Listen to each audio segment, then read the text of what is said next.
I'm 44 years old. I pay $1,400 a month in child support. I've got $14,000 in debt. I'm barely keeping my own head above water. But my parents, they think I should be paying their bills too. Not because they're broke, because my 45-year-old brother refuses to grow up, and they refuse to stop enabling him. I said no, and now I'm the bad guy. But if I say yes, I'm signing up to fund his life forever, even after they're gone. Here's how I got to the point where I had to choose between my family and myself. This isn't a story about hating my brother. It's a story about what happens when one person in a family becomes the ATM, and everyone else pretends it's normal. For 40 years, my older brother lived at home, never moved out, never paid real rent, never faced consequences. And for 40 years, my parents called it helping. I called it coddling. And when I finally refused to play along, everything blew up. I've always been the responsible one. I work, I pay child support, I keep my kids live stable. I have debt, but I pay it. I save what I can. My brother, different story. He had a good construction job, stable, paid well, then he relapsed on meth and quit, just walked away. After that,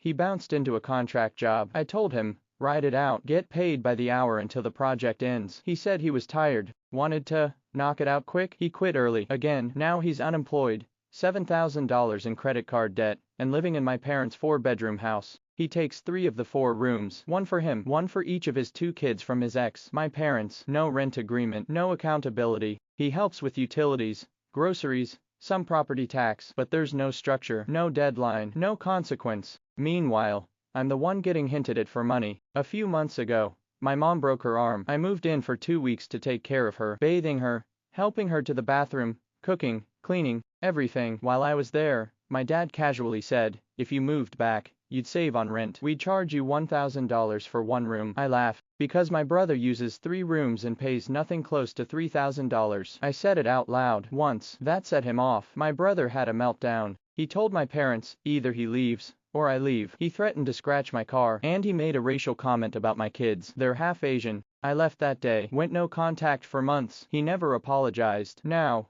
suddenly, my dad is hinting that they need help with property tax. Not asking, testing. I know what happens if I send money. It doesn't go to them. It goes to keeping my brother comfortable. I told my mom this to her face. Mom, you could rent this house for $3,400 a month, pay your $600 property tax, live in Mexico on the rest plus Social Security. You'd be comfortable at 77. Her response, but what about the grandkids? Where will they live? Here's the truth. You're not helping those kids by letting their dad live rent-free at 45 with no job and no accountability. You're teaching them that's normal. You're teaching them that someone else will always bail you out. I'm not going to be that someone. Not while I'm still paying for my own life and my kids' future. I told my dad, I can't support a 3rd household. Mine, my ex through child support, and yours. I'm done. He backed off, but the expectation is still there. Unspoken, heavy. Here's where it gets messy. They're old. My mom's 77. My dad's not far behind. I don't want them to pass thinking I abandoned them. I don't want that guilt, that negative karma,